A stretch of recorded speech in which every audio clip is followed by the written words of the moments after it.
एक समय की बात है, एक गांव में एक सेठ सेठानी रहते थे। वह बहुत धार्मिक प्रवृत्ति के थे। वह दोनों गणेश भगवान के अनन्य भक्त और जरूरतमंदों की सेवा में हमेशा तत्पर रहते थे। उनका बहुत बद्धा परिवार था, परंतु उनके कोई संतान न थी।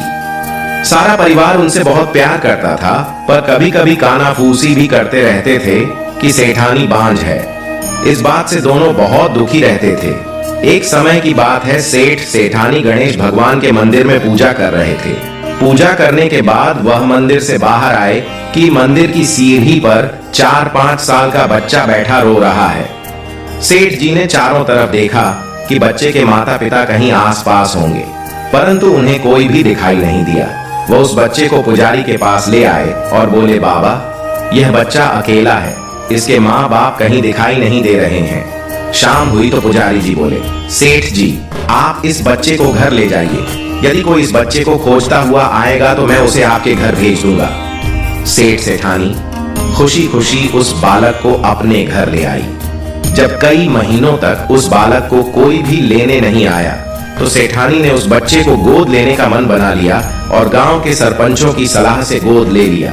उस बच्चे का नाम गणेश रख दिया। ऐसे ही कई वर्ष बीत गए। एक दिन एक ठग पति पत्नी उस गांव में आए और गणेश भगवान के मंदिर के सीढ़ियों पर जा बैठे।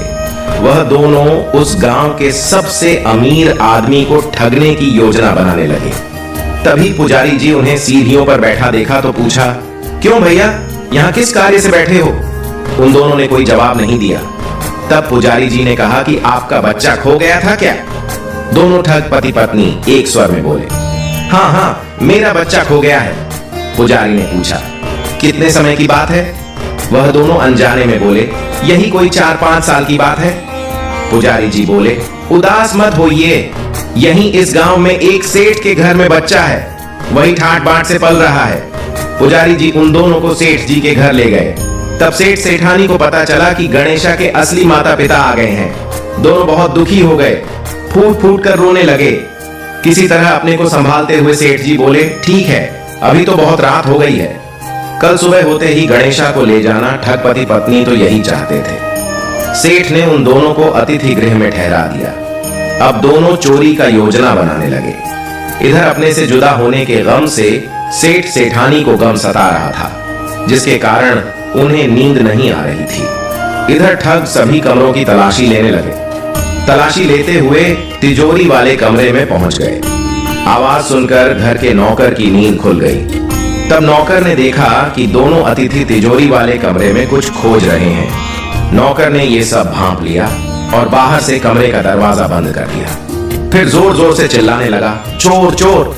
घर के सभी सदस्य इकट्ठे हो गए। सेठ जी ने दरवाजा खोलकर देखा तो कहा, ये दोनों तो चोर हैं, हम इन्हें गणेशा को नहीं देंगे। ठगों को अपनी योजना विफल होती दिखी तो दोनों जिद पर अडिडिड आ गए और कहने लगे, गणेशा मेरा बेटा है। सेठ जी बोले, तुम दोनों चोर हो, हम तुम्हें गणेशा नहीं देंगे। तब यह बात सरपंच तक पहुंच गई। फिर सरपंच ने एक शर्त रख दी, दोनों पक्ष को सभा में आमने सामने खड़िद्धा किया। अब दोनों माताओं को आदेश दिया, आप दोनों सूर्य देव के सामने खड़े हो जाए।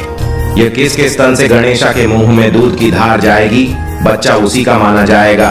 तब गणेश भगवान की कृपा से सेठानी के स्तन से गणेशा के मुंह में दूध की धार जाने लगी। इस तरह गणेश भगवान की कृपा से गणेशा सेठानी को वापस प्राप्त हो गया।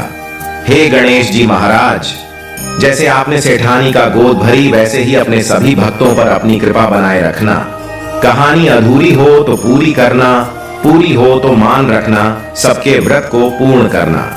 प्रेम से बोलो गणेश भगवान की जय हो।